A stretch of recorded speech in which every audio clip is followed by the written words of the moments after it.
वहां गुंजार करते हैं तो गुंजार गुंजार कुछ नहीं कर रहे हैं। तो कहने लगे वो मकरंद रस पान करके, मकरंद रसासव का पान करके मत्त हो गए हैं, इसलिए मौन होकर पराग रस आसव है, उस आसव को पान करके मत्त हो गए हैं, इसलिए गुंजार रूपी स्वभाव भूल गए, इसलिए बोल न बोल कर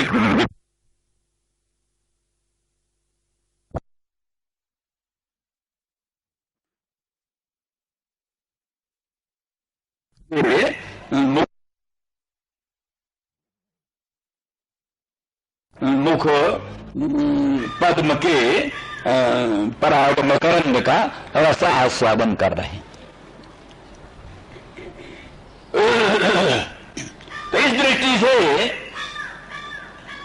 मानो आशा उस मकरंद को कहते, तो मकरंद जो है वो मधु है, आसव है, इसलिए उसको तू पीता है, इसलिए मधुप है।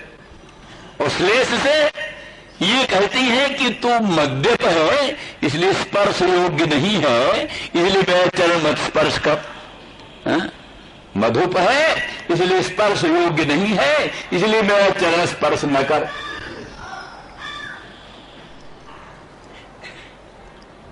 दूसरी दृष्टि से ये कि तू असल में आया है अपने स्वामी से प्रेषित होकर, मदन मोहन श्याम सुंदर ब्रजेंद्र नंदन ने तुझे प्रेषित किया है, भेजा है मुझे मनाने के लिए, परंतु मैं बिल्कुल मानने वाली नहीं हूं, इसलिए तेरा प्रयास व्यर्थ है। मेरे मनाने का जो प्रयास है तेरा ये व्यर्थ है, इसलिए अंग्रिम मां स्पर्श, मेरा चरण मत स्पर्श कर।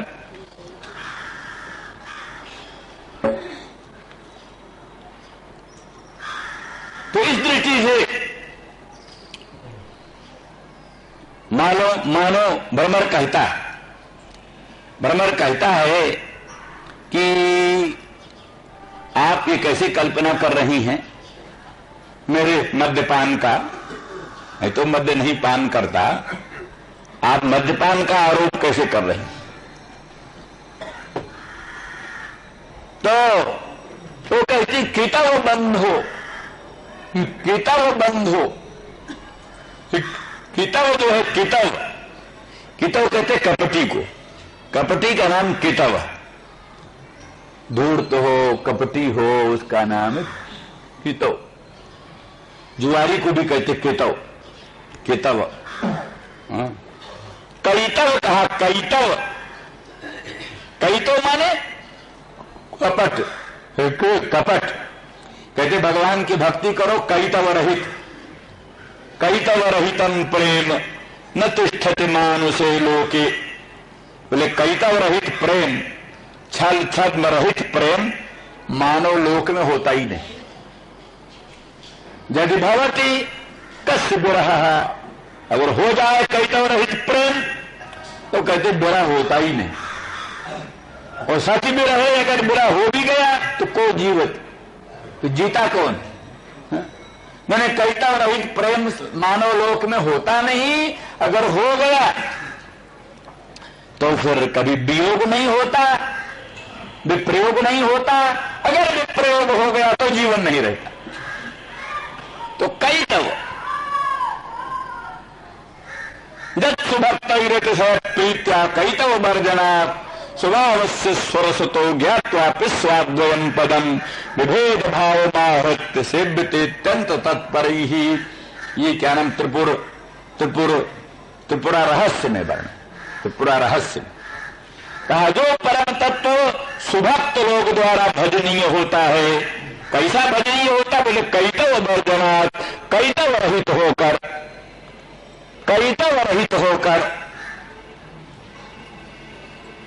कैतव क्या? बोले फलानुसंधान लक्षण कापट्य, फलानुसंधान ही कपट, किसी फल की इच्छा से प्रभु के भजन में प्रवृत्त होना, यही कपट। क्योंकि मुख्य रूप से तो फल का भक्त हुआ, भगवान का भक्त नहीं हुआ। किसी प्रयोजन से तो हम चिरायता का भी भजन करते, चिरायता बड़ा कड़वा, या कुनैन की गोली, कुनैन की गोली या चिरायता, उसको भी हम भजते हैं। तो किस लिए भजते हैं? हमारे रोग का निवारक है इसलिए। तो वास्तव में हम जैसे चिरायता को नहीं भजते, चिरायता में रोग निवारकता है इसलिए भजते हैं, ऐसे किसी फल के लिए हम भगवान को भजते हैं, भगवान को नहीं भजते।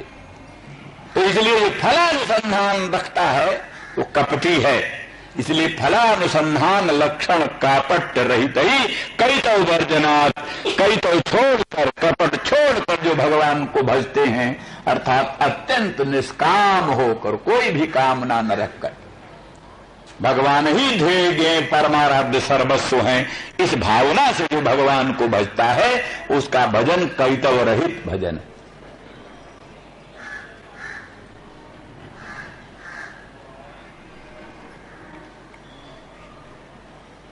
तो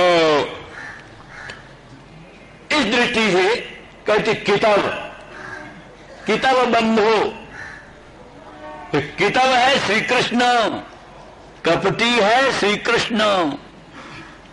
क्यों कपटी है?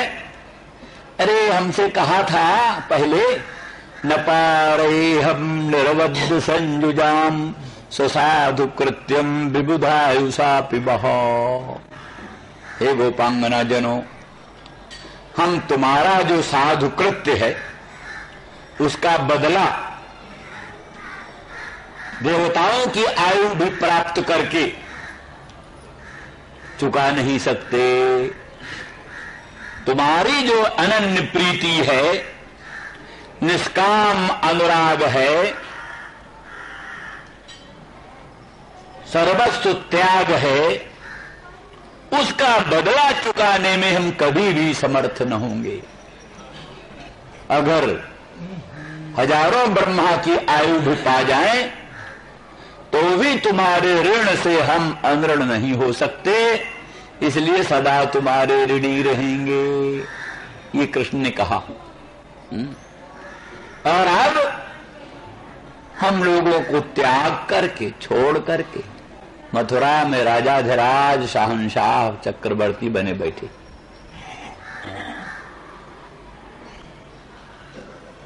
इसलिए और कहा था, आया श्वेत दौत्य कई ही शीघ्र आऊंगा, किंचन मात्र बंधु नाम हितम विधाय, बंधुओं का थोड़ा बहुत हित करके बहुत शीघ्रता से आऊंगा। कितने दिन हो गया अभी तक आए ही नहीं, इसलिए कपटी नहीं। लोग कहते बहुत कटु शब्द बोल रही हैं, कम अच्छा है इनके लिए। हो जानते नहीं, जिनका भाव है भगवान श्री कृष्णचंद्र परमानंद कंद, जिनकी रक्षा के लिए 7 दिन तक गोवर्धन पर्वत को अपनी कनिष्ठिका पर धारण किए हुए थे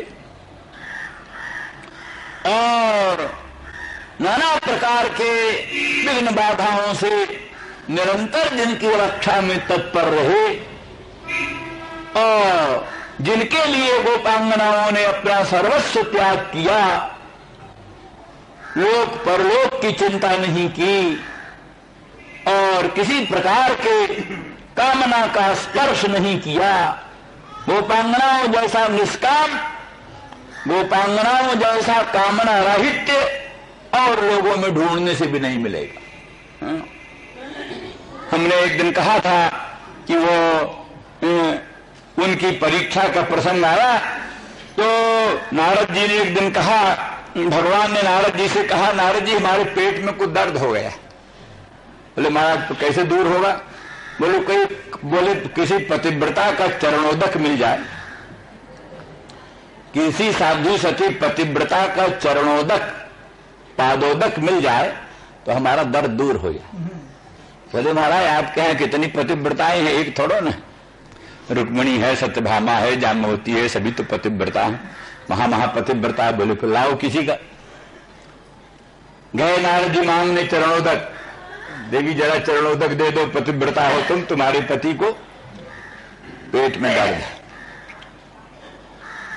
तो किसी ने हिम्मत नहीं किया। रुक्मिणी से कहा, रुक्मिणी ने कहा बात तो ठीक तुम कहते हो, लेकिन मैं भला अपने भगवान को, अपने सर्वेश्वर को, अपने पतिदेव को अपना चरणोदक कैसे दूं? क्या होगा फिर? कौन से नरक में जाएंगे? अपने सर्वेश्वर सर्वशक्तिमान प्रियतम पति भगवान को अपना चरणोदक दें, ये कैसे हो सकता है? सत्यभामा के पास गए, वो भी यही कह दिया। जितने पतिव्रताओं के पास गए, किसी पतिव्रता ने स्वीकार नहीं किया कि चरणोदक, अपना चरणोदक कृष्ण के यहां दे दिया। गोपांगनाओं के यहां, गोपांगनाओं को पता लगा, गोपांगना कहती नारद जी हमारा चरणोदक ले जाओ। हर एक गोपांगना दौड़ती है, नारद हमारा चरणोदक ले जाओ, ले ले ले लो हमारा चरणोदक ले जाओ। नारद जी ने कहा, अरे तुमको नरक वरक का डर नहीं? अरे बोले हमारे श्याम सुंदर का पेट बड़ दूर हो, हम नरक देखते रहें। नरक वरक क्या? अर्थात अपने सुख दुख की कोई चिंता नहीं, हमको क्या सुख दुख होगा इसकी कोई चिंता नहीं। श्याम सुंदर को सुख, श्याम न सौख्यं यदपि परमं गोष्ठमाप्ते मुकुंदे। जज्जल्पा पृक्षत हृदयते तस्य मागात् कदापि। कहते जाते समय उद्धव ने पूछा राधा रानी से, बोलो आपका संदेश क्या कह देंगे? तो बोले क्या कहोगे, क्या संदेश बताएं? श्याम न सौख्यं यद्यपि परमं गोष्ठमाप्ते मुकुंदे। अगर मदन मोहन श्याम सुंदर ब्रजेंद्र नंदन गोकुल में आ जाएं, गोष्ठ में आ जाएं, तो हम लोगों को परम आनंद होगा, अनंत आनंद होगा। लेकिन जब जल्पापेक्षत हृदय थे, जब यहां आने से उनकी थोड़ी सी भी क्षति होती हो, नुकसान होता हो, तो मागात कदापि श्याम सुंदर यहां बिल्कुल ना आए, कभी ना आए।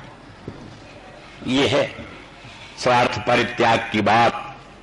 श्यान्न सौख्यं यदपि परमं गोष्ठमाप्ते मुकुंदे जद जल्पापेक्षत हृदयते तस्य मागात कदापि। और अप्राप्तेस्मिन् यद्यपि नगरात् अर्तिरुग्रा भवेन्न, अप्राप्तेस्मिन् यद्यपि नगरात् अर्तिरुग्रा भवेन्न। श्याम सुंदर मदन मोहन ब्रज नहीं आते, मथुरा ही रहते हैं, ब्रज नहीं आते, तो हमारी पीड़ा का कुछ ठिकाना नहीं। अनंत अचिंत पीड़ा है और होगी। लेकिन सौख्यं तस्य स्फुरत हृदय चेत् तत्र वासं करोतु। उनके हृदय में अगर सुख होता है, ब्रज में वहां मथुरा में रहने से सुख होता है। सौख्यं तस्य स्फुरत हृदय चेत्, उनके हृदय में अगर सौख्य का स्फुरण होता है तो तत्र वासं करोतु। मेरे मदन मोहन वहीं रहें, मथुरा में ही रहें, वहीं रहें। तो ऐसी जिनकी अनन्य प्रीति है, तो वो उन कृष्ण को, जिनके लिए सर्वस्व त्याग किया, वो कृष्ण निष्ठुर होकर और अनियत काल तक मथुरा में बैठे रहें। तो ऐसी स्थिति में ये जो कुछ भी कहें सब इनका वो प्रणय कोप जनित एक चित्र जल्प है। प्रणय कोप जनित चित्र जल्प है और इसका बड़ा महत्व है। कृष्ण भी इस व्यंग को सुनने के लिए लालायित रहते।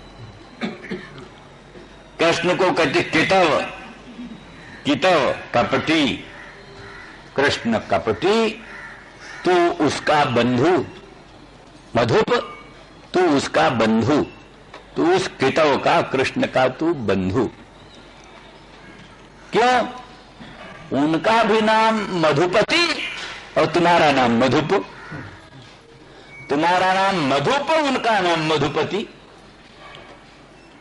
तो मधुपति और मधुप तो समान ही होते हैं। अब वर्ण भी तुम्हारा उनका समान है। जैसे वो श्यामल वर्ण के, तैसे तुम श्यामल वर्ण के। तुम्हारा भी श्यामल रूप है, उनका भी श्यामल रूप है। उनका पीतांबर पीत वर्ण का, तुम्हारा पंख पीत वर्ण का। उनके बंशी का निनाद बड़ा मनोरम और तुम्हारा गुंजारो तुम्हारा बड़ा मनोरम। वो जैसे बंशी निनाद से गोपांगनाओं को मोहित कर लिया, तैसे तुम अपने गुंजारों से लोगों को मोहित कर लेते हो। तो इसलिए कितव बंधु, जो कितव है कपटी कृष्ण, वो तुम्हारे बंधु अथवा तुम उनके बंधु। कितवः श्री कृष्णः बंधुर्जस्य तत्समुद्धौ, हे कितव बंधो अथवा कितवस्य श्री कृष्णस्य बंधु, कितव बंधु तत्समुद्धौ, हे कितव बंधो।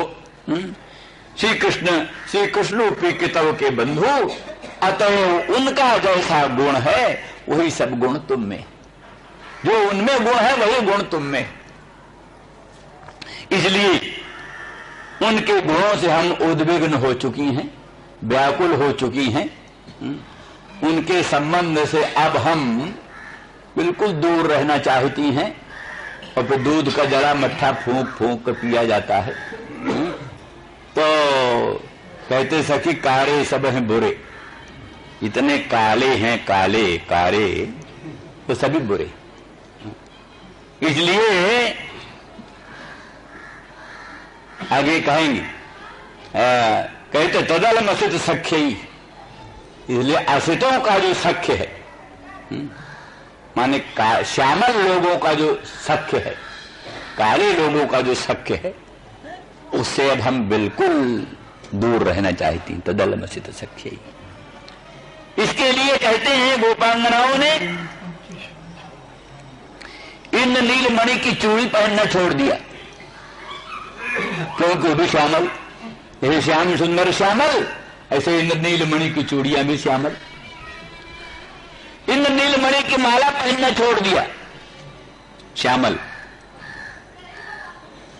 मृगमद कस्तूरी भी श्यामल होती, कस्तूरी उरोजों में मृगमद का विलिंपन करती थी, उरोजों में मृगमद कस्तूरी का विलिंपन करना भी छोड़ दिया। श्यामल, श्याम के संग से दूर रहो, न श्याम चूड़ी पहनो, न श्यामल इंद्रनील मणि पहनो, न श्यामल अंजन भी आंखों में मत लगाओ, श्यामल है काला, अंजन भी आंखों में मत लगाओ, श्यामल संबंध। किसी ने कहा कि काले बाल हैं उनको क्या करोगी? काले बाल हैं उनको क्या करोगी? तो कहती बाबा जियों जैसा धूली लगा भस्म लगा लगा करके बाबा जी अपने बालों को बना लेते सुनहले, जटा वाले जो बाबा होते हैं, जटाएं जिनकी बड़ी होती हैं। कई ऐसे हमने देखे जटा वाले 10-10 हाथ की जटाएं, 10-10 हाथ की जटाएं।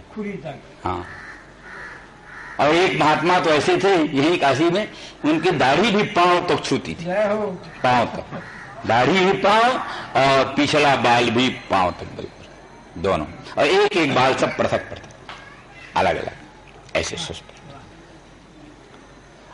तो हाँ, तो जैसे धूली भस्म धारण करके काले बालों को सुनहला बना लिया जाता है, तो धूलिर धृता मस्तके, ये कहते ब्रजरज को ये मस्तक पर धारण कर करके और इतने बालों को भी, इनके भी कालेपन को मिटाकर सुनहला बना देंगे।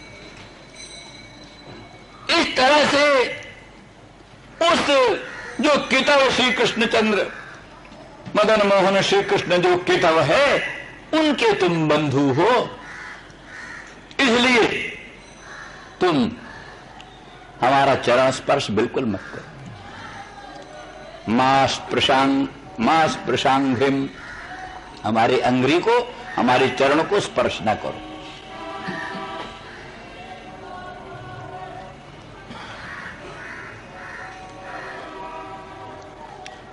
मानो वो कहता है कि हम दो पुनः पुनः अपना अपराध क्षमा कराते हैं, अपराध क्षमापन करते हैं, प्रार्थना करते हैं, आपका चरण स्पर्श से हम पवित्र हो जाएंगे, जन्म जन्मांतर के, युग युगांतर के, कल्प कल्पांतर के पाप पुण्य नष्ट हो जाएंगे। मेरे स्वामी श्याम सुंदर ब्रजेंद्र नंदन मदन मोहन ने हमको भेजा है कि आपका चरण स्पर्श करके, आपके चरणारविंद का रज स्पर्श करके हम कृतार्थ हो जाएं, कृतकृत्य हो जाएं। तब कहती हैं, इसीलिए तो हम कहते हैं तुम मधुप कितव बंधु, हे मधुप तुम कितव के बंधु हो, इसलिए तुम्हारे स्वामी, तुम मधुप हो, तुम्हारे स्वामी भी मधुप हैं। मधु का अर्थ मधुन कुरून वा इत्यादि वचनों में यदुवंशी भी मधु शब्द से कहे जाते हैं, इसलिए माधव मधु वंश में उत्पन्न होने के कारण माधव, मधुवंशी होने के कारण कृष्ण का नाम माधव। माया धवा माधवा ये भी है, मां लक्ष्मी उसका धवा पति माधवा ये भी है। पर मधु यदुवंशी, यदु अंधक वृष्णि अंधक मधु ये सब जातियां उनके भीतर की। तो वो यदु पान में बड़े प्रसिद्ध हैं, सोरा पान में यदुवंशी बड़े प्रसिद्ध है। हाँ, बलराम आदि थे, बारुणी पान निष्णात, तो उन्हीं के वंश में उन्हीं के अधिपति माधव हैं। तो तुम भी मधुप, तुम भी मधुप, तुम्हारे स्वामी भी मधुप, इसीलिए कैसे मनाना चाहिए, दौत्य कर्म कैसे करना चाहिए, ये न तुमको मालूम न उनको मालूम। दौत्य कर्म कैसे करना चाहिए ये तुम्हारे स्वामी को भी नहीं मालूम, तुमको भी नहीं मालूम। क्यों? अरे बोले कि मधुप की तो बंधो मां स्पृशांघ्रिम, क्यों? सपत्न्या कुछ बिलुलित माला स्मसुभिर। कहते हैं कि तेरा जो श्मश्रु है, तेरा जो श्मश्रु है माने मूछ के बाल, मूछ के बाल को श्मश्रु कहते हैं। श्मश्रु तो तेरे श्मश्रु में, तेरा श्मश्रु लाल है, अरुण है या पीला, श्मश्रु पीला है, अरुण है। अरुणिमा को लिए हुए पीलिमा होती उसमें, किसमें? केसर में। केसर जो है, केसर अधिक केसर डालकर चंदन रगड़ो, शुद्ध केसर हो तो पीली नहीं, कुछ अरुणिमा को लिए हुए पीतिमा होती है। अरुणिमा पीतिमा का मिश्रण होता है। तो वो तेरे श्मश्रु में लगे हुए हैं। ये कैसा, ये श्मश्रु में क्या लगा है? बोले कुमकुम लगे हैं, कुमकुम। तेरे श्मश्रु में कुमकुम है, कुमकुम। कैसा कुमकुम? कहां का कुमकुम? माले वो कुमकुम तेरे श्याम सुंदर मदन मोहन ब्रजेंद्र नंदन की मालाओं में लगे हुए थे। श्याम सुंदर ब्रजेंद्र नंदन कृष्णचंद्र ने जो माला पहन रखी, बनमाला, कमल के फूलों की माला, तुलसी कुंद मंदार पारिजात सरोरु है पंचभी रचिता माला, ये जो आपाद लंबिनी माला, वो माला में वो कुमकुम लगा हुआ है। तो माला के सौगंध रस का आस्वादन करने के लिए अपने बंधु श्याम सुंदर ब्रजेंद्र नंदन मदन मोहन के उस माला में जो लगे हुए कुमकुम हैं, उन कुमकुम का तो रसास्वादन करता है। उसके कारण तेरा श्मश्रु वो पीला हो गया है, लाल हो गया है। और वो माला में कृष्णचंद्र परमानंद कंद के माला में श्मश्रु कहां से आया? वो माला में कुमकुम कहां से आया? उस माला में कुमकुम कहां से आया? बोले सपत्न्या कुछ बिलुलित माला कुमकुम श्मश्रुभिर्नः। जो मथुरा धाम में रहने वाली नागरी कुब्जा आदि रुक्मिणी आदि, तो मथुरा नगर की जो कृष्ण प्रेयसी, कृष्ण की प्रियतमाएं, उनके उरोजों में जो लगा हुआ कुमकुम, केसर, हरिचंदन मिश्रित कुमकुम, उन नागरी जनों के उरोजों में संलग्न था। वही श्री कृष्णचंद्र परमानंद कंद की माला में लग गया, और उसी माला को तुमने आघ्राण किया तो तुम्हारे श्मश्रुओं में वही कुमकुम आ गया। उस कुमकुम के द्वारा तू उन श्मश्रुओं से मेरा स्पर्श करेगा तो मैं अशुद्ध हो जाऊंगी, इसलिए तू मेरा स्पर्श न कर। क्यों? कि शास्त्रों में लिखा उच्छिष्ट चीज किसी का स्मरण भवति। राम जय राम जय जय राम। राधा रानी कहती हैं, मधुपकितौ बंधो मा स्पृशांघ्रिं सपत्न्या कुछ बिलुलित माला कुंकुम श्मश्रुभिर्नः। वहतु मधुपतिस्तन्मानिनीनां प्रसादं यदु सदस्य विडम्ब्यं जस्य दूतस्त्वमीदृक्।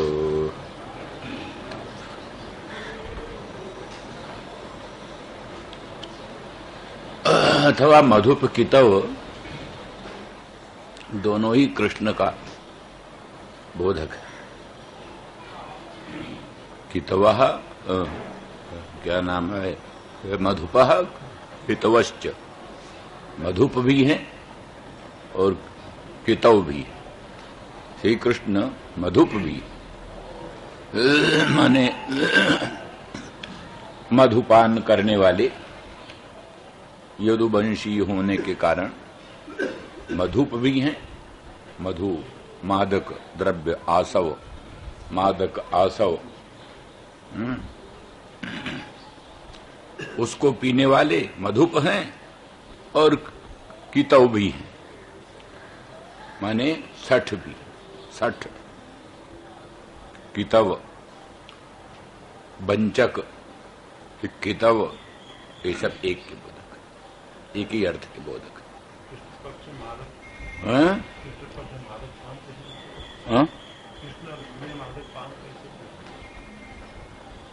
समझा नहीं, क्या शंका? मधुपान कैसे करेंगे मधुप में? वही ज्यादा होने से। भगवान मैरेयम पाययामासो, वाल्मीकि रामायण में, वो सब अलग बात है। फिर यहाँ तो आरोप है, यहाँ तो राधा रानी आरोप कर रही हैं। आरोप सब सत्य ही थोड़ो ना, आरोप सब सत्य ही थोड़ो ना। वो तो दोषानुसंधान कर रही हैं, कृष्ण में दोषानुसंधान। जैसे कोई संसार में प्राणी दोषानुसंधान करता है मन हटाने के लिए, ऐसे राधा रानी वृषभानुनंदिनी भगवान श्री कृष्ण में दोषारोपण करती हैं उनसे मन हटाने के लिए। केले मधुपः कितवश्च, मधुप और कितव, मधुपश्चासौ कितवः, मधुप कितव। माने श्री कृष्ण जो तुम्हारे सखा है वो मधुप भी हैं और कितव भी हैं, सठ भी हैं, बंचक भी। तुम उन्हीं के बंधु हो। मधुप कितव बंधो। मधुप और कितव जो कृष्ण हैं उनके तुम बंधु।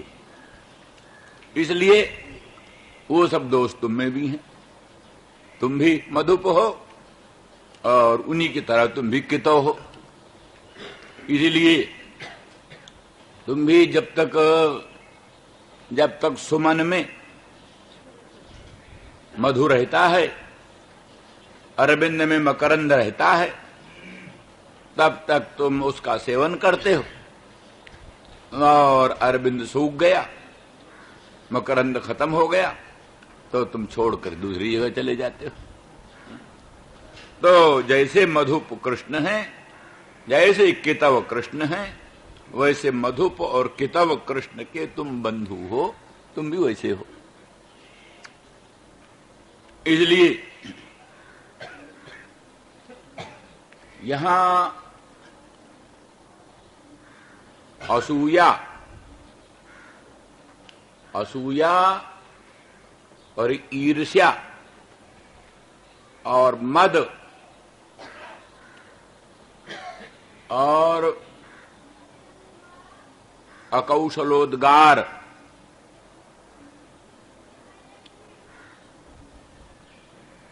ये सब प्रजल्प के लक्षण।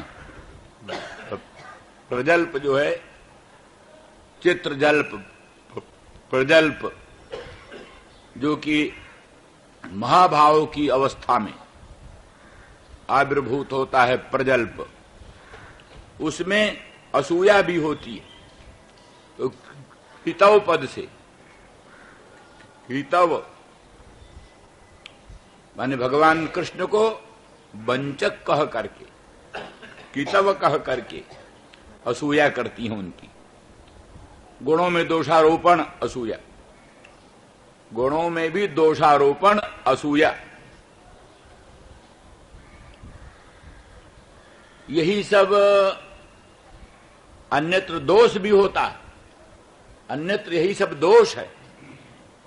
लेकिन प्रेमोन्माद में प्रेमी के द्वारा अपने प्रियतम के लिए जो ऐसे कहे जाते हैं, ये सब गुण।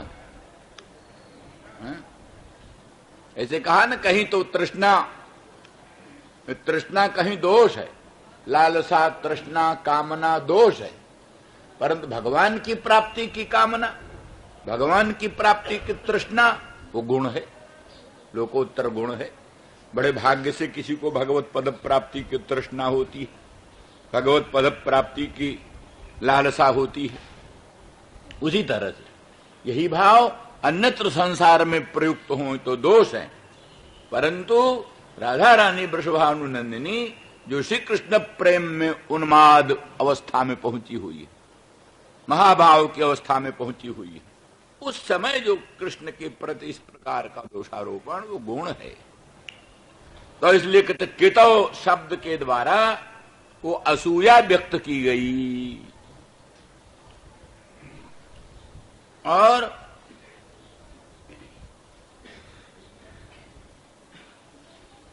जो क्या ना सपत्ने आह कहा, माने सपत्नी जो है, सपत्नी लक्ष्मी या सपत्नी कुब्जा या सपत्नी रुक्मिणी प्रभृति, ये जो सपत्नी, सपत्नी माने साउथ, तो जो सपत्नी शब्द से ईर्ष्या व्यक्त किया, ईर्ष्या। तो इस प्रजल्प में एक वाक्य में असूया भी व्यक्त हो रही है और ईर्ष्या भी व्यक्त हो रही, रुक्मिणी के प्रति, कुब्जा के प्रति, या अनंत ब्रह्मांड के ऐश्वर्याधिष्ठात्री महालक्ष्मी के प्रति असूया व्यक्त हो रही। बड़े ऐसे बोले हैं, एक जगह पृथु जी कहते हैं, पृथु महाराज, पृथु आदिराज पृथु महाराज विष्णु भगवान की स्तुति करते हुए कहते हैं, भगवान आपके चरणारविंद की आराधना हम करते हैं और अनंत ब्रह्मांड के ऐश्वर्याधिष्ठात्री महालक्ष्मी भी आपके चरणारविंद की आराधना करती है, तो दोनों हम एक ही चरणारविंद के उपासक, तो हमारा और लक्ष्मी का संघर्ष हो सकता है, किसी दिन झगड़ा हो सकता है लक्ष्मी का हमारा। हम भी आपके चरणारविंद की आराधना में, सेवा में संलग्न हैं, और लक्ष्मी भी जो अनंत ब्रह्मांड के ईश्वराधिष्ठात्री है वो भी आपकी सेवा में संलग्न है। तो अगर हमारा उसका संघर्ष होगा, झगड़ा होगा, तो आप किसका पक्ष लेंगे? लक्ष्मी का पक्ष लेंगे कि हमारा पक्ष लेंगे? वो कहते हमारा विश्वास है कि आप हमारा ही पक्ष लेंगे, क्योंकि आपको लक्ष्मी से क्या प्रयोजन? आप तो आप्त काम, पूर्ण काम, आत्मा राम परम निष्काम हो, तो परम निष्काम को, आत्मा राम को लक्ष्मी का क्या प्रयोजन? इसलिए प्रभु मुझे विश्वास है उस समय आप मेरा ही साथ देंगे, मेरा ही पक्ष लेंगे, लक्ष्मी का पक्ष नहीं लेंगे। तो इसलिए ये स्पर्धा कहा, स्पर्धा, लक्ष्मी के साथ स्पर्धा। तो इस तरह से यद्यपि स्पर्धा, सूया, ये सब भक्ति रस में एक उत्तम सात्विक पुरुषों से दूर रहती है। स्पर्धा कहो, असूया कहो, ये सब जो है सो सात्विक पुरुषों से दूर रहती है। तथापि एक भगवत संबंध में जो स्पर्धा है, भगवत संबंध में जो असूया है, ये सब के सब गुण रूप में ग्राह्य। इसी तरह से एक जगह और कहा कि भक्त ने भगवान को माला अर्पित कर दी, माला भगवान के गले में माला सुंदर अर्पित कर दी, तो वो माला सूख गई। कल की माला है, अब भगवान अपने आप तो निकालते नहीं, भक्त की दी हुई माला है, भक्त ही निकाले तो निकाले, भगवान कैसे निकालें भक्त के समर्पित माला को? तो किसी कारण से भक्त ने नहीं निकाला, वो माला भगवान के गले में पड़ी रही, वो सूख गई। तो कोई बात नहीं, पर लक्ष्मी को बड़ा अनुकुश लग रहा है, क्योंकि लक्ष्मी वहीं तो रहती है जहां माला है, वहीं लक्ष्मी है। भगवान के वक्षस्थल पर लक्ष्मी को निवास दिया भगवान ने, भगवान के वक्षस्थल पर। इसलिए वाम वक्षस्थल पर जो क्या नाम, सुवर्ण वर्ण, सुवर्ण वर्णा वामा वर्त की रोमराजी, वामा वर्त रोमराजी, वही है क्या ना श्री का चिन्ह, लक्ष्मी का चिन्ह। तब अर्थात लक्ष्मी भगवान के वक्षस्थल पर विराजमान है, और वहीं वो सूखी भक्त की माला, सूखी हुई कुरकुराती है वो माला। तो कहते परस्पर्धिनी भगवती वनमालया श्री, तो कहते भगवती जो महालक्ष्मी है, कहते उस माला के साथ जो है सो प्रतिस्पर्धा करती है। हो गए, उस माला के साथ जो प्रतिस्पर्धा करती है। पर तो भी भक्त कहता है कि आप तो कुछ भी हो, लक्ष्मी को अच्छा लगे चाहे खराब लगे, परंतु भक्त की समर्पित की हुई माला का आप अपमान कैसे करेंगे, उसको हटाएंगे कैसे? नहीं हटा सकते। इसलिए भगवान भक्त की समर्पित की हुई माला को लक्ष्मी से भी अधिक प्रिय समझते हैं। इसलिए लक्ष्मी के ऊपर भी सपत्नी के तुल्य माला ही गरज रही है, तो भी भगवान उसको माला को नहीं हटाते। तो इस तरह से ऐसे स्पर्धा असूया की कल्पनाएं भगवत प्रीति में, अनुरक्ति में भक्त लोग करते हैं। इसी दृष्टि से लक्ष्मी के प्रति उसको अपना सपत्नी मानकर, या रुक्मिणी के प्रति या कुब्जा के प्रति उसको सपत्नी मानकर, और उस भ्रमर को निंदित किया कि तेरे श्मश्रु में, तेरे मुख में जो श्मश्रु हैं, बाल हैं, वो पीले हैं। वो पीले क्यों हैं? पीले यही हैं कि भगवान कृष्ण के मंगलमय उरस्थल में जो विराजमान वो बनमाला, वो बनमाला में कुछ कुमकुम लगे हुए हैं, उन्हीं कुमकुम को तू माला में रहता ही है, तू माला में रहता है। परजुष्टया तो विभो बनमालयम, वो माला क्या नाम है, परजुष्टा हो गई, मैंने बासी हो गई, सूख गई। तो उस हाँ, तो यहां तो वो दूसरी बात है। तो वो माला, उस माला में जो कुमकुम लगे हैं, उन कुमकुमों को तूने अपने घ्राण से रसास्वादन किया, तो तेरे श्मश्रुओं में वो कुमकुम लग गए। कुमकुम मात्र से परहेज नहीं था, कुमकुम मात्र से परहेज नहीं था, पर वो कुमकुम, वो मेरी सपत्नी के उरोजों में जो लगा हुआ कुमकुम है वही है कुमकुम, वही कृष्ण की माला में लग गया। उसने जो कृष्ण का आलिंगन किया तो कृष्ण की माला में, उसके स्तनों में जो लगे हुए कुमकुम थे वो कुमकुम कृष्ण की माला में लग गए। हर तापोपशमनार्थ हर एक प्राणी का परम कर्तव्य है भगवान के द्वारा अपने और स्थल को अलंकृत करे।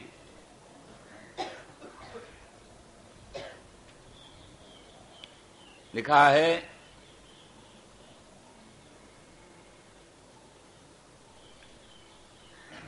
लिखा धिक तदीय कुलशील यौवनम, धिक तदीय कुलशील यौवनम, ईदृशा ईदृशा पुरुष भूषणे न जा, ईदृशा पुरुष भूषणे न जा, भूषयन्ति हृदयन्न शुभ्रुव, धिक तदीय गुण रूप संपदा, धिक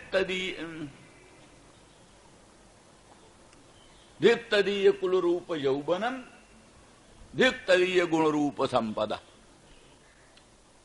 जो शुभ्रु, जो सौभाग्यशालिनी श्री कृष्ण जैसे परम पुरुष, पुरुष भूषण, पुरुष भूषण माने परम पुरुष। पुरुषों में भूषण कौन? पुरुषोत्तम। उसमें लोके वेदे च प्रथित पुरुषोत्तमः, क्षर सर्वाणि भूतानि कूटस्थोक्षर उच्यते, उत्तम पुरुषस्त्वन्य परमात्मेत्युदाहृतः। संपूर्ण कार्य वर्ग क्षर है, कारण अक्षर है। क्षर क्षर अक्षर दोनों से जो पर है वो पुरुषोत्तम। एक क्षर पुरुष है, एक अक्षर पुरुष है। एक क्षर अक्षर दोनों पुरुष से उत्तम पुरुष पुरुषोत्तम कहलाता है। तो पुरुषोत्तम पुरुष भूषण है। ऐसे पुरुषोत्तम रूप पुरुष भूषण से जो शुभ्रू अपने हृदय को अलंकृत नहीं करती, या जो भक्त अपने हृदय को पुरुष भूषण भगवान से अलंकृत नहीं करता, जिसके हृदय में भगवान का मधुर मनोहर मंगलमय स्वरूप अभिव्यक्त नहीं है, प्रकट नहीं है, उसका हृदय नहीं भूषित है। तो ईदृशा पुरुष भूषणेन जा भूषयन्ति हृदयन्न शुभ्रुवः, ऐसे पुरुष भूषण से जो अपने हृदय को अलंकृत नहीं करता, धिक तदीय गुण रूप संपदः, धिक तदीय कुलशील यौवनम, उसके रूप और गुण और संपत्ति को धिक्कार है, उसके कुल और शील और यौवन को धिक्कार है, उसके कुल और शील और यौवन को धिक्कार है। ये सिद्धांत है। इस सिद्धांत के अनुसार भगवान के मधुर मनोहर मंगलमय स्वरूप की अभिव्यंजना द्वारा अपने हृदय को अलंकृत करना, अपने हृदय को सुशोभित करना प्रत्येक स्त्री पुरुष सबका कर्तव्य। उस दृष्टि से किसी सौभाग्यशालिनी ने भगवान कृष्णचंद्र परमानंद कंद मदन मोहन को आलिंगन किया अपने हृदय का उत्ताप उपशमन के लिए। हृदय में जो शोक है, मोह है, नाना प्रकार का दोष है, तब लग बसत जीव और नाना, काम क्रोध मत्सर मद नाना, जब लगी प्रभु प्रताप रवि नाही, ममता तिमिर तरुण अंधियारी, राग द्वेष उलूक सुखकारी। प्राणी के हृदय में ममता तिमिर तरुण अंधियारी, ममता रूपी जो तिमिर तरुण है, तरुण तिमिर है, माने तीव्र तीव्र जो उग्र, तरुण जो तिमिर अंधकार, वो क्या ममता, ममता ही घोर अंधकार है। तो जिस हृदय में ममता रूपी घोर अंधकार रहे, वहीं काम क्रोध आदि उल्लू छिपे रहते, अंधेरे में उल्लू छिपे रहते। उल्लू कहां रहते हैं? अंधेरे में। तो ममता रूपी तिमिर तरुण जहां रहता है वहां राग द्वेष उल्लूक सुखकारी, राग द्वेष लोग उल्लू बैठे रहे। काम क्रोध मत्सर मद नाना, काम और क्रोध और मत्सर और मद, ये अनेक दोष उसी हृदय में बने रहते हैं। कब तक ये रहते हैं? जब लगे प्रभु प्रताप रविनाही, जब तक प्रभु का प्रताप रूपी सूर्य उदय नहीं। सूर्य जो उदय हो जाए तो अंधकार का कहां पता। ऐसे प्रभु प्रताप रवि, कहते प्रभु प्रताप सूर्य का प्रादुर्भाव हो जाए तो फिर ममता तिमिर तरुण अंधियारी मिट जाती है और सब बात हो जाती है। तो इस तरह से हृदय में ये जो सब उत्ताप हैं, इन उत्तापों को उपशमन करने के लिए कोई सौभाग्यशालिनी, कोई सौभाग्यशाली पुरुष भगवान को अपने हृदय में लगाती है, भगवान को अपने हृदय से संलग्न करती है। तो उस समय जो उस सपत्नी ने भगवान श्याम सुंदर कृष्णचंद्र परमानंद कंद का आलिंगन किया, उनसे अपने हृदय को अलंकृत किया, तो उनकी बनमाला में उसके वक्षस्थ, उसके बक्षोज में, उरोजों में लगे हुए जो कुमकुम हैं वो कुमकुम उसमें लग गए। उस कुमकुम को इस मकर, इस क्या नाम, मधुप ने, भृंग ने आघ्राण किया और इसके मूछों में, श्मश्रुओं में वो कुमकुम लग गए। तो कहते हैं ये तेरा कुमकुम जो है ये वो सपत्नी के उरोजों का कुमकुम है, इसलिए मेरे लिए अस्पर्श्य है, इसलिए मेरे चरण को स्पर्श मत करो। ईर्ष्या, सपत्नी के प्रति ईर्ष्या विशेष। तो असूया की अभिव्यंजना हुई और ये जो है सो ईर्ष्या की अभिव्यंजना हुई। और दूसरा मद, मां स्पर्शांग्रिम, हमारे चरण को मत स्पर्श करो, अर्थात हम बड़ी पवित्र हैं और तू अशुद्ध है, ये मद हुआ। तो स्वभाव से भक्त तो दीन होता है, भक्त में मद नहीं होता, भक्त में दैन्य होता है, अपने आप को सबसे छोटा मानता भक्त। तृणादपि सुनीचेन तरोरिव सहिष्णुना अमानिना मानदेन कीर्तनीय सदा हरि। श्रीहरि का कीर्तन करो। कैसे कीर्तन करो? कहते हैं तृणादपि सुनीचेन, तिनके से भी सुनीच बन जाओ। तिनका जो है ना तृण, रास्ते में पड़ा हुआ तृण, उससे भी सुनीच बन जाओ, उससे भी छोटा अपने को मानो। भगवत कीर्तन, ये न समझो कि अब हम भगवान नाम कीर्तन कर रहे हैं, अब हम बादशाहों के बादशाह। ये सब नास्तिक हैं, सब मूर्ख हैं। हम भगवान का कीर्तन करते हैं, हम बड़े उत्कृष्ट हैं, ये भावना करोगे तो कीर्तन का महिमा सब चली आए। इसलिए कहते तृणादपि सुनीचेन, तिनका से भी अपने को सुनीच समझो। और सहिष्णु तरोरिव सहिष्णुना, वृक्ष जो है वृक्ष से भी ज्यादा सहिष्णु बनो। वृक्ष देखो वर्षा सहता है, धूप सहता है, वायु सहता है, कोई फल तोड़ने के लिए ईंटा मारता है, पत्थर मारता है, कोई डंडे फेंक फेंक कर मारता है, कोई डाल काट देता है, कोई पत्ता काट देता है, कोई पल्लव काट देता है, वृक्ष सब सहन करता है। तो ऐसे तरोरिव सहिष्णुना, तरु से, वृक्ष से भी अधिक सहिष्णु बन जाओ। और अमानिना, स्वयं मानी मत बनो, अहंकारी घमंडी मत बनो। मान देन, दूसरों का खुद सम्मान करो, दूसरों का खूब सम्मान करो। इस तरह से भगवान के मधुर मनोहर मंगलमय नाम का कीर्तन करो, ये विधि है। लेकिन कोई अवसर दूसरा आता है। राधा रानी में भी यही सब है, यही दैन्य है।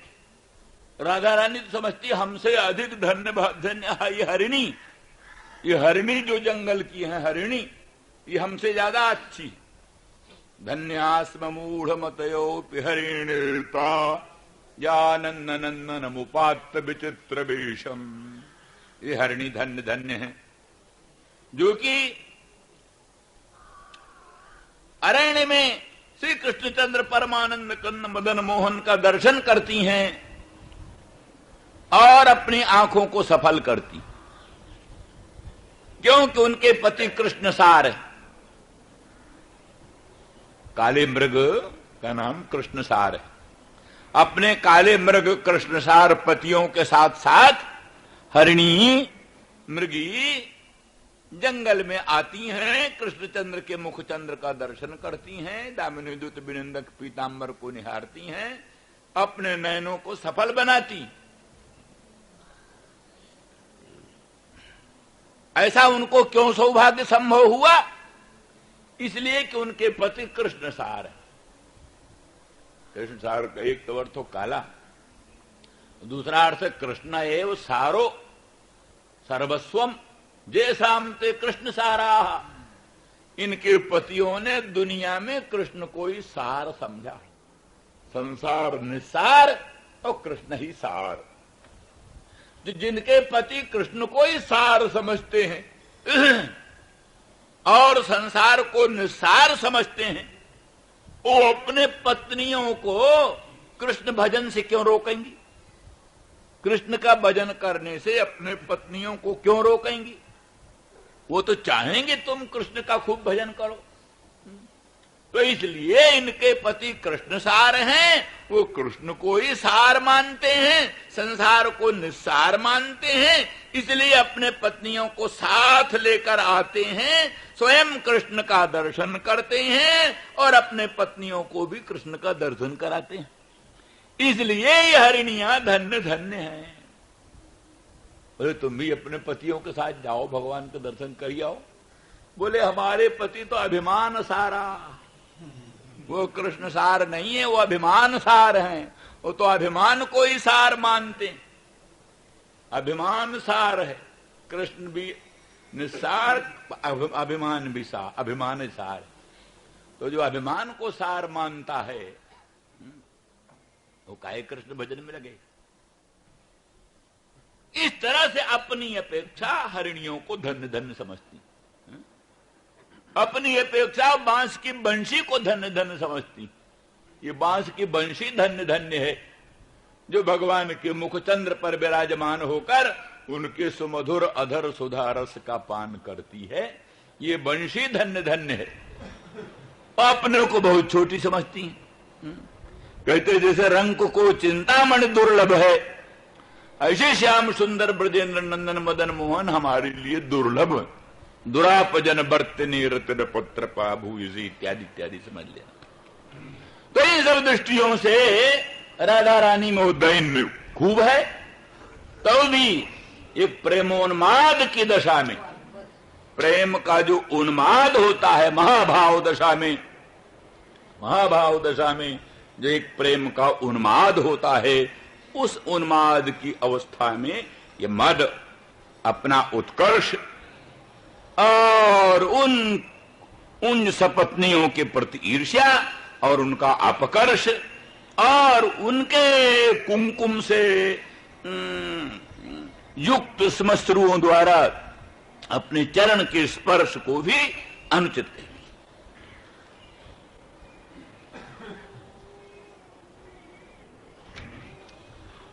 यही उनकी कल्पना है कि एक बात यहां है, मधुप कहता है देवी राधा रानी वृषभानुनंदिनी श्री कृष्ण प्राणेश्वरी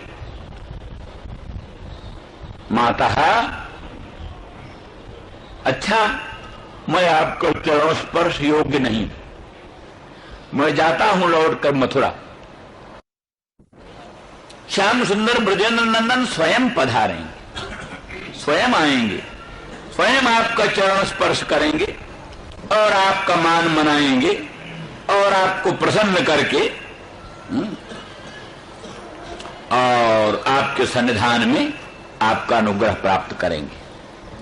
इस पर वो कहती हैं बहतु मधुपतिस्तन मानिनी नाम प्रसादम, बहतु मधुपतिस्तन मानिनी नाम प्रसादम। मधुपति जो कृष्ण हैं, मधुपति जो कृष्ण हैं, जो उनकी मानिनी गण है, मानिनी, कृष्ण की जो मानिनी, अनुरागिनी, प्रणयिनी, कृष्ण की जो प्रणयिनी, मानिनी, उन्हीं का मान, उन्हीं का प्रसाद प्राप्त करें।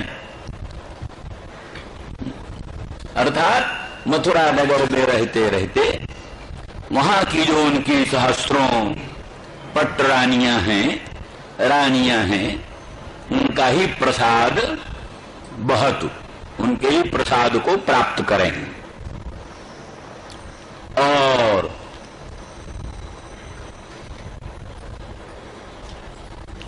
मानिनी नाम मैंने बहुवचन देते, बहुवचन माने बहुत मानिनी है।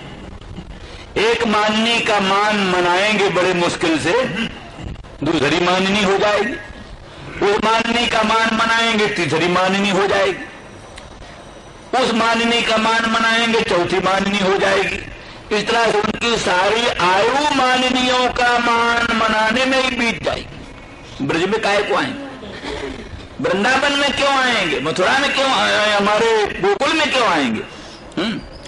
वो तो अपरिगणित मानिनियों का मान मनाते मनाते ही उनका सारा समय चला जाए।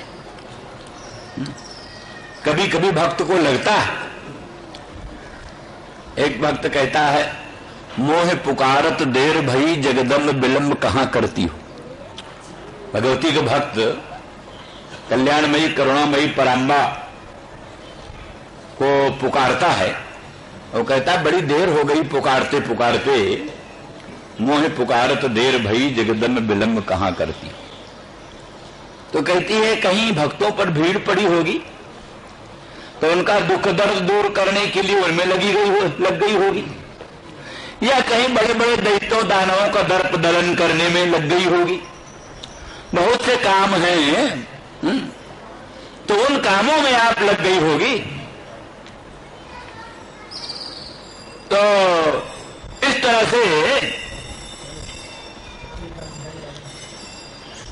से अनेक काम हैं। कहीं भक्तों पर भीड़ पड़ी होगी, कहीं दैत्यों दानवों के दर्प दलन करने में लग गई होगी, कहीं और नाना प्रकार के कार्यों में लग गई होगी। भक्त व्याकुल होता है। तो विभिन्न विभिन्न भक्तों के काम में भी भगवान को बोरी होए तो वो भी भक्त को व्याकुलता का कारण बनता ही है। उसको अपने लिए तो भगवान के मिलने में विलंब हो ही रहा। कैसे भगवान के भक्त तो अनेक हैं, अनंत हैं, एक नहीं। और भक्तों का भगवान एक ही है, भगवान 10, 20, 100, 50 नहीं। भगवान तो अनंत अखंड वेदांत वेद्य सच्चिदानंद घन पर ब्रह्म प्रभु एक ही है। रूप उसके भले अलग अलग हो जाएं, रामचंद्र का रूप, कृष्णचंद्र का रूप, शिव सदाशिव का रूप भले हो जाए, पर तत्व तो एक ही है। एक ही अनंत अखंड सच्चिदानंद घन पर ब्रह्म है, वही अनेक रूप में प्रकट होता है। तो भगवान एक और भक्त अनेक। तो अनेक भक्त भगवान को अपनी अपनी ओर खींचे तो जो भक्त भगवान के विप्रयोग जन तीव्र ताप से संतप्त है, उसको ये भी बात खलती ही है। इसी तरह से राधा रानी वृषभानु नंदिनी इस संबंध में भी कल, ये भी तो सब बड़े भाग्य से जन्म जन्मांतर के पुण्य से। कुब्जा का कोई कम सौभाग्य था? कुब्जा जन्म जन्मांतरों की पूर्णशालिनी थी, तो संसार से नहीं तो और कोई वरदान मांग लेती। हमको साम्राज्य मिल जाए, हमको स्वराज्य मिल जाए, हमको मोक्ष मिल जाए, हमको अनंत धन धान्य मिल जाए, बहुत सा वर मांग सकती थी। और दुनिया का कोई वर न मांग करके केवल भगवान श्री कृष्णचंद्र परमानंद कंद मदन मोहन को ही अपने पति रूप में, अपने सर्वस्व रूप में मांगा। तो जन्म जन्मांतर की पूर्णशालिनी है। हमारा मन भगवान के पादार बिंद मकरंद का मिलिंद हो जाए, ये कितने पुण्य का फल है। बड़े बड़े जोगिंद्र मुनिंद्र अमरात्मा परमहंस तरसते रहते हैं, हमारा मन भगवान के पादार बिंद मकरंद का लंपट हो जाए, विलिंद हो जाए। इस प्रकार से कुब्जा भगवान के चरणार बिंद मकरंद का मिलिंद बन गई, जन्म जन्मांतर का पुण्य। फिर क्या कहना है, रुक्मिणी सत्यभामा प्रभृति तो और उच्च कोटि की है। ये सब परम अनुरागिणी, साक्षात रुक्मिणी तो साक्षात लक्ष्मी ही है, अनंत ब्रह्मांड जननी पराम्बाई रुक्मिणी के रूप में प्रकट है। ये सब बड़े बड़े भाग्यशाली हैं, पर इन भाग्यशालियों का जो लोकोत्तर सौभाग्य है, उस सौभाग्य को ईर्ष्या की दृष्टि से राधा रानी वृषभानुनंदिनी देखती हैं। जैसे एक भक्त दूसरे भक्त के भजन को देखकर ईर्ष्या करता है, ये तो बहुत भजन करता है भाई, 1 लाख मंत्र रोज जपता है, आए हम तो बहुत थोड़ा करते। ब्रज के गोवर्धन की तरहटी में कई लोग 7-7 लाख नाम जपने वाले, एक एक दिन में 7 लाख। वही हरे राम हरे कृष्ण ही, ये एक मंत्र में 16 नाम आता है, 16 नाम। तो 16 नाम सबको गिन करके 7 लाख। सवेरे से लेकर के जो बैठे हैं सुबह थोड़ा सा वही कहीं ब्रजवासियों का सूखा रोटी का टुकड़ा मांग कर लाए और उसी से अपना जो है सो पानी में भिगो दिया और पी लिया। इस प्रकार का बड़ा पवित्र जीवन, बड़ा निर्मल जीवन। तो उसको देख के दूसरे भक्तों की ईर्ष्या हो सकती है। अब ऐसी ईर्ष्या अच्छी, ये ईर्ष्या अच्छी, परम विरोधो समम महात्मा भी, महात्माओं के साथ विरोध भी हो जाए तो भी बहुत अच्छा। तो विरोध होने पर उनसे स्पर्धा होगी, उनमें जैसे गुण है उन गुणों को अपने में लाने की कोशिश करें। युधिष्ठिर का गुण, युधिष्ठिर से दुर्योधन का विरोध था, इसलिए दुर्योधन कोशिश करता था कि जो धर्मराज युधिष्ठिर में उत्तम उत्तम गुण हैं वो सब हम में आ जाए, कोशिश करता था। इस तरह से तो इस प्रकार से वो जो सपत्नी है रुक्मिणी प्रभृति, कुब्जा प्रभृति, बड़ी बड़ी भाग्यशालिनी, उनके उस सौभाग्य से, उनके सौभाग्य से ईर्ष्या करती हूं और उनसे अपना उत्कर्ष समझती हूं। उनके उरोजों के कुमकुम को मधुपति ही, मदन मोहन श्याम सुंदर ब्रजेंद्र नंदन ही प्रसाद समझकर अपने माथे पर चढ़ाऊं, वही अपने मस्तक पर उनके प्रसाद को चढ़ाए रहे। क्योंकि मधुपति है वो मधुप है, मधुपान करने वाले हैं। मधुपान करने वाले अविवेकी होते हैं, मधुपान करने वाले अविवेकी होते हैं, इसलिए अविवेकी होने के कारण वही उस प्रसाद को अपने मस्तक पर धारण करें तो करें, हम लोग ऐसा नहीं कर सकते। और कहते देखो तू ऐसा अविवेकी है, जो प्रसाद है उस प्रसाद को माथे पर चढ़ाना चाहिए, तू प्रसाद को मेरे चरणों में लगाना चाहता है, तू कितना अविवेकी। जो प्रसाद मस्तक पर धार्य होता है उस प्रसाद को तू मेरे चरणों में लगाना चाहता है, ये तेरे अविवेक का रूप कितना स्पष्ट है। इसलिए तेरे मधुपति स्वामी और तू दोनों ही अविवेकी हो, विवेक शून्य हो, इसीलिए वो तो उनके कुछ कुमकुम को अपने माला में वहन करते हैं और तू उसको अपने श्मश्रु में धारण किए हुए और उससे मेरे चरण को स्पर्श करना चाहता है। और ये फिर ये तो नहीं सोचता कि ये मान मनाने का ढंग है कि उल्टा और क्रोध करने का ढंग है। इससे तो और क्रोध उत्पन्न हो सकता है। सपत्नी का कुछ कुमकुम लेकर के हमको मान मनाने आना, उल्टा हमारे क्रोध को और उत्तेजित करना है। हमारे चरण को जहां वो कुमकुम स्पर्श करेगा तो भीषण विष की तरह, जहर की तरह हमारे पाद को लेकर शिखा पर्यंत सबको समूल दग्ध कर देगा, नष्ट कर देगा। इसलिए हम उसको अस्माभिः पदापितं न स्पृष्टुम शक्यते। उसको हम जिसको तू अपने श्मश्रु में धारण करते हुए घूम रहा है, जिसको तुम्हारे स्वामी अपने माला में धारण किए हुए घूम रहे हैं, उसको अस्माभिः पदापि न स्पृष्टुम शक्यते। उसको हम अपने चरणों से भी नहीं छूना चाहते। ये मद तो इस तरह से असूया हो गई और ईर्ष्या हो गई और मद हो गया।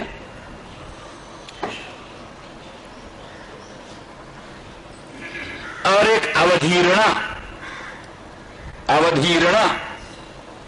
माने एक प्रकार की क्या नाम, भर्त्सना भातु मधुपति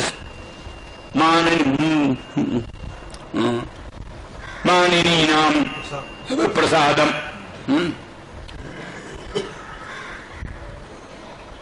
ये अवधीरणा, भर्त्सना। और अकौशल उद्गार माने तुम्हारे श्याम सुंदर मदन मोहन की अकुशलता तो देखो, अदक्षता, अकुशलता।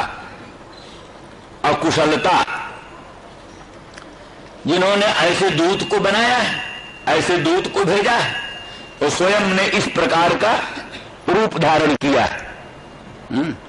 स्वयं ने इस प्रकार के उनके उरोज संलग्न कुमकुम को अपने वनमाला में धारण किया है और ऐसे दूत को हमारा मान मनाने के लिए भेजा है जिसके श्मश्रु में वो उरोज संलग्न कुमकुम लगा हुआ है।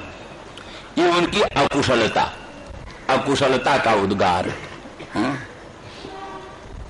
ये सब मिलने, ये सब जिस वाक्य में सम्मिलित हो उस वाक्य को प्रजल्प कहते हैं।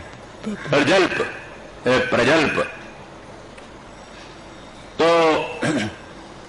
इस प्रकार से राधा रानी वृषभानु नंदिनी इस पद्य के द्वारा भगवान श्री कृष्ण के प्रति अनुराग से, प्रणय कोप से अपना हृदगत भाव अभिव्यक्त करती। बहतु मधुपतिस्तन्मानिनी नाम प्रसादम जदु सदस्य विडम्ब्यम जस्य दूतस्तुमिदृक्। ये सब उनका कृत्य जदु सदसी, जदुओं की जो सभा, जदुवंशियों की जो सभा है उसमें विडम्ब है माने उपहासास्पद। विडम्बम माने उपहासास्पदम। जदुवंशियों के बीच में ये उनके उपहास की बात है। तो तू जो अपने श्मश्रु में कुमकुम लिए हुए घूम रहा है, उनकी अपकीर्ति फैला रहा है, अजस फैला रहा है। चुपचाप जाकर अपने स्वामी के पास बैठ और उनके मधु की रक्षा कर। वो मधु पान करें तो उसके मधु की रक्षा कर। बस वो मधुपाई है और तू जाकर के उस मधु की रक्षा कर। मधुपातीत मधु की रक्षा कर। वो ही काम तुझसे हो सकता है। माननीयों का मान मनाना तेरे बस की बात नहीं। इसमें बस इसमें बड़ी भारी चतुरता अपेक्षित है, बड़ी दक्षता अपेक्षित है। तेरे जैसे अनभिज्ञ लोगों से ये दक्षता असंभावित है।